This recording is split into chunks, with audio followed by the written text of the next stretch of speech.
આજે આપણે ભરેલા કારેલા બટેટાનું શાક અને કારેલાની છાલમાંથી મજેદાર મુઠિયા બનાવવાના છીએ.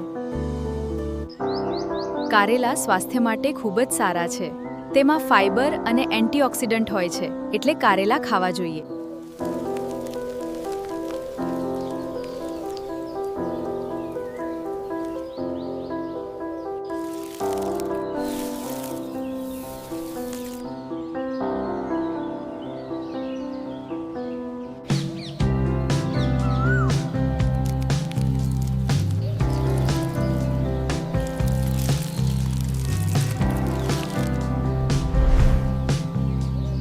જય શ્રી કૃષ્ણ, જય વાઘેશ્વરી માં. મમ્મી કિચનમાં તમારું સ્વાગત છે. આજે આપણે કારેલા ભરેલાનું શાક બનાવવાનું છે. ભરેલા કારેલા બટેકા. આ બટેકા લીધા છે મેં, આના પીસ કરી નાખવાના. બટેકા ભરવાના નથી, એના એકના બે પીસ કરીને બાફી નાખવાના. અને આ કારેલા એમાં લોટ ભરવાનો. અને તેની આપણે સાર લીધી છે, એ આપણે વેસ્ટ ન જાય એના માટે આપણે એના મુઠિયા બનાવવાના. હવે આપણે બટેકા કાઢી નાખીએ આપણે સાઈડમાં. અને આ બંનેને આપણે થોડુંક મીઠું દઈ દઈએ એટલે આપણી કડવાશ ઓછી થઈ જાય. મીઠું દેવું જરૂરી છે. આ બંનેને આપણે મીઠું દઈ દઈએ. આના મેં એકદમ જો બિયા ખાટ નાખ્યા છે. આમાં પછી આપણે ભરી નાખવાના કારેલા.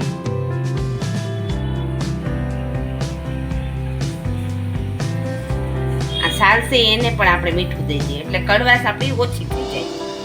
કારેલા સ્વાદમાં ભલે કડવા હોય, પણ આપણા શરીર માટે ખૂબ જ ફાયદાકારક છે. મમ્મીઝ કિચન 4930 ને સબસ્ક્રાઇબ કરો, લાઇક કરો અને તમારા ફ્રેન્ડ એન્ડ ફેમિલી સાથે જરૂર શેર કરો. Thank you. હવે આપણે આને 15-20 મિનિટ માટે રાખી મૂકીએ. હવે આપણે કારેલા છે એને મીઠું દઈ દીધું હતું. એ જો એકદમ સરસ પોચા પડી ગયા. જો એકદમ કૂણા સરસ થઈ ગયા. અને આ કારેલાની સાલ પણ આપણી સરસ થઈ ગઈ. હવે આ કારેલા છે આપણે પેલા આને સેજ આમ કરીને આખા બધા આતળીમાં લઈ લઈ નીચવી નાખી. જો આનો રસ નીકળો ને એકદમ એટલે આ કડવાઈસ વહી જાય. મીઠું દીધું હોય ને તો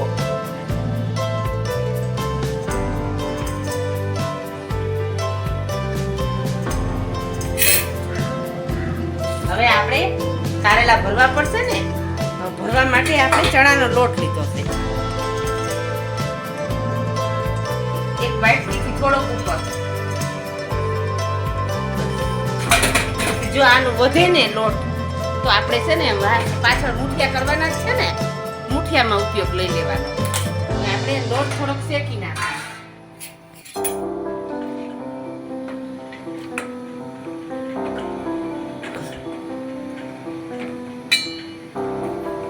હવે આપણે શેકીશી તેમાં જ આપણે થોડું લીંબુ એડ કરી દઈએ ખટાશ માટે. આ ચમચામાં કરીને તો બી આવે ને તો કાઢી લેવાય. અને કડવાશ પણ ઓછી થઈ જાય. લીંબુ નાખવાનું શું કારણ કે આપણે કડવાશ પણ હાવ ઓછી થઈ જાય. હવે આપણો લોટ શેકાઈ ગયો છે. હવે આપણે અડધી ચમચી હળદર, 1 ચમચી મસાલો, 1 ચમચીથી 1.5 ચમચી જેવું, 1 ચમચી જીરું, દળેલું જીરું,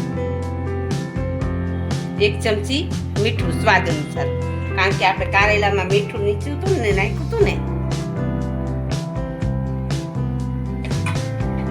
અને કારેલાનું શાક હોય એટલે ખાંડ તો જોઈ ચડિયાતી તે.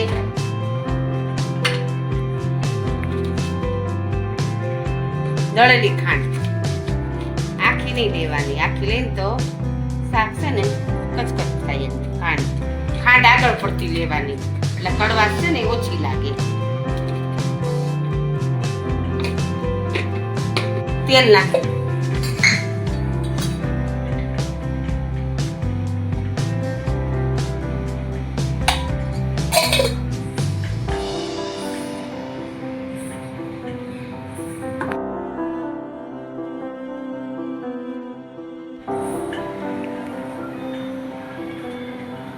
હવે આપણે કારેલા ભરી નાખીએ. આપણે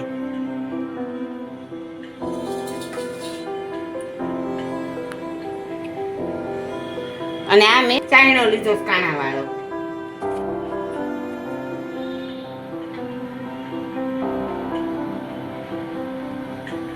આવી રીતના આપણે બધા ભરી નાખીએ આપણા.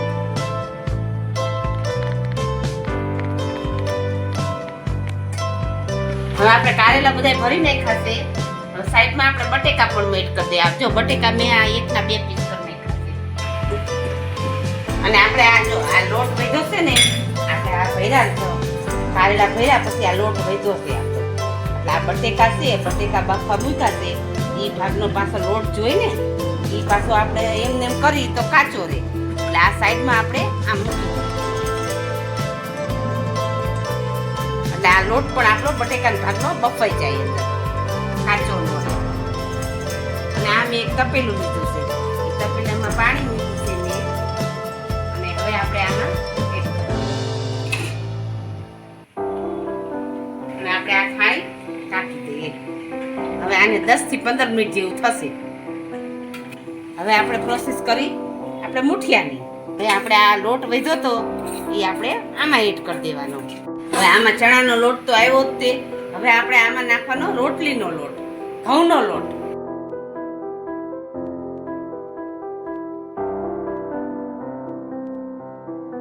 આમાં થોડોક હવેજ કરી નાખી. આમાં બાકી હવેજ તો કરેલો જ છે. થોડી હળદર, સેજ ચમચી, થોડોક મસાલો, બહુ નહીં, થોડુંક મીઠું સ્વાદ અનુસાર, અને થોડી ચમચી દળેલી ખાંડ.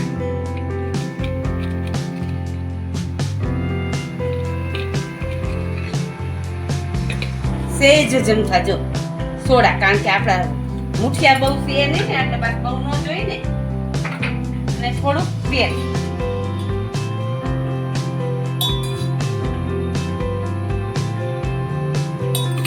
આ કારેલા છે ને એ પણ આપણે સાલશે ને, એને પણ એકદમ નીચવી નાખવું. જો કેટલું બધું પાણી નીકળ્યું. એટલે આપણે મીઠું દીધું હોય ને, કડવાશ ઓછી થઈ જાય. આપણે આમાં એડ કરી દઈએ.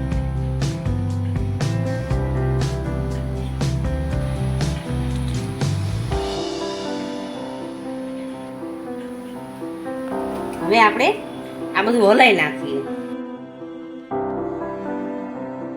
સેજ જ પાણી લેવાનું, જેમ જોઈએ એમ લેવાય.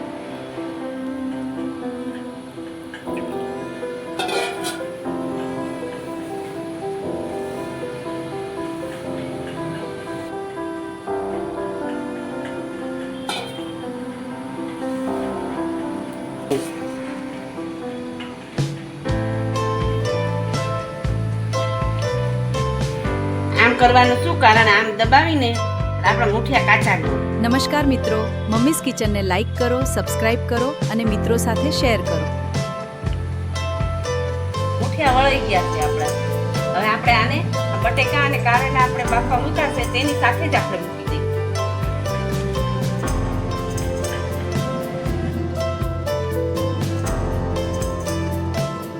લો આપણે આની સાથે જ મૂકી.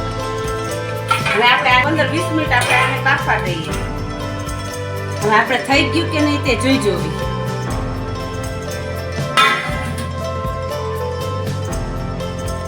હા, બટેકા થઈ ગયા છે આપણા. કારેલા જોઈ, હા કારેલા પણ થઈ ગયા છે. મુઠિયાને સેજ વાર છે, પણ આપણે છે ને ગેસ બંધ કરી નાખવાનો. અને નીચે ગરમ પાણી હોય જ ને, તોય વરાળું થઈ જશે. સેજ અમથું રહી ગયું હોય ને બાકી, તો ગેસ બંધ કરી નાખીને ઢાંકણ ઢાંકી નાખીને તો પણ વરાળ્યું થઈ જાય એકદમ. હવે આપણે આ બંધ કરી દઈશું ગેસ. હવે આપણે હમણે વઘારી નાખી સેટ ઠરે ને પછી. હવે આપણે કારેલા બટેકા બફાઈ ગયા છે કે નહીં તે જોઈ જોવી. હા, હવે એકદમ સાવ બફાઈ ગયા જો. અને આપણો લોટ છે એ બફાઈ ગયો, મુઠિયા પણ થઈ ગયા છે. હવે આપણે સૌપ્રથમ આપણે વાટકી લઈ લઈએ. અને આ પહેલા સૌપ્રથમ તો આપણે કાઢી નાખીએ. હવે આપણે આને વઘારી નાખીએ. આપણે મુઠિયા છે એ આપણે અલગ કાઢી નાખીએ. જો સરસ મુઠિયા એકદમ પોચા સરસ થયા છે.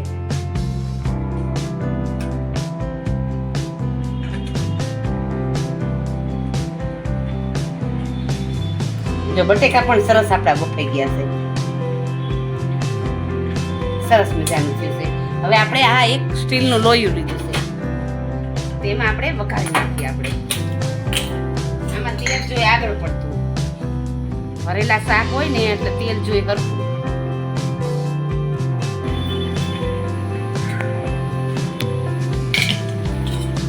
અને થોડોક મસાલો લઈએ આપણે વઘારવામાં, અને થોડીક હિંગ લઈ.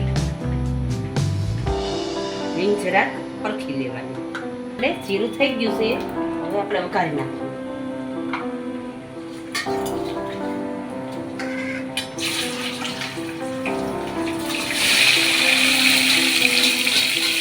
આપણે આ લોટ નાખ્યો તો તે પણ આપણે વઘારી નાખીએ, અંદર એડ કરી દઈએ. પેલા નહીં નાખવાનું, એટલે રસ્તો આનો સારો થાય. જો લોટ પણ કાચો ન રહે આપણો.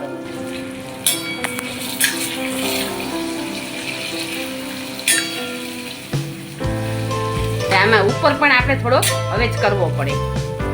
સેજવાર આપણે આ લોહી સ્ટીલનું લીધું છે એટલે ચોટે નહીં, એટલે સેજવાર ગેસ બંધ કરી દઈએ આપણે. હવે આપણે ઉપર થોડો હવે જ કરી નાખીએ. અડધી ચમચી મસાલો, અડધી ચમચી હળદર,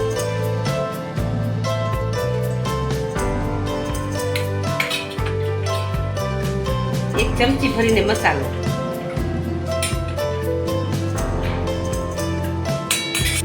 કારેલાનું શાક હોય એટલે ઉપર તો થોડી ખાંડ નાખવી જ જોઈએ. અંદર તો નાખી છે મેં, એટલે કડતું ન થાય. મીઠું સ્વાદ અનુસાર અંદર પણ આપણે એડ કર્યું જ છે.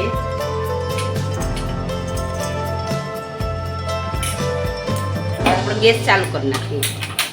ગેસ રાખવાનો ધીમો જ તે.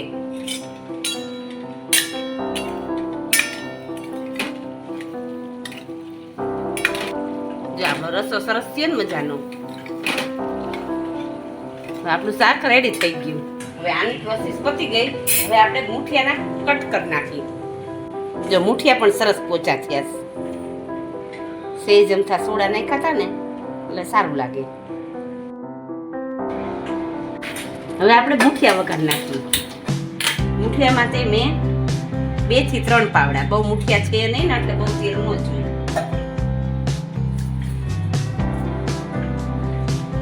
મસાલો અને સેજ હિંગ. મુઠિયા બહુ છે નહીં એટલે બહુ હિંગ નહીં લેવાની. આપણે રહી તતડે પછી જીરું એડ કરીએ આપણે. હવે આપણે જીરું એડ કરી દઈએ.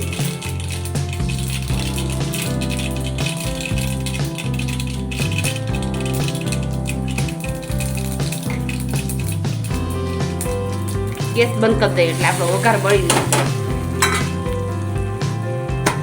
હવે આમાં પણ આપણે સેજ મસાલો, આમાં હળદર નાખવાની જરૂર નથી. સેજ મીઠું અને ખાંડ. હવે આપણો ગેસ ચાલુ કરી નાખીએ. પછી આપણે આને હલાવી નાખીએ. હા, આપણા મુઠિયા સરસ વઘારાઈ ગયા.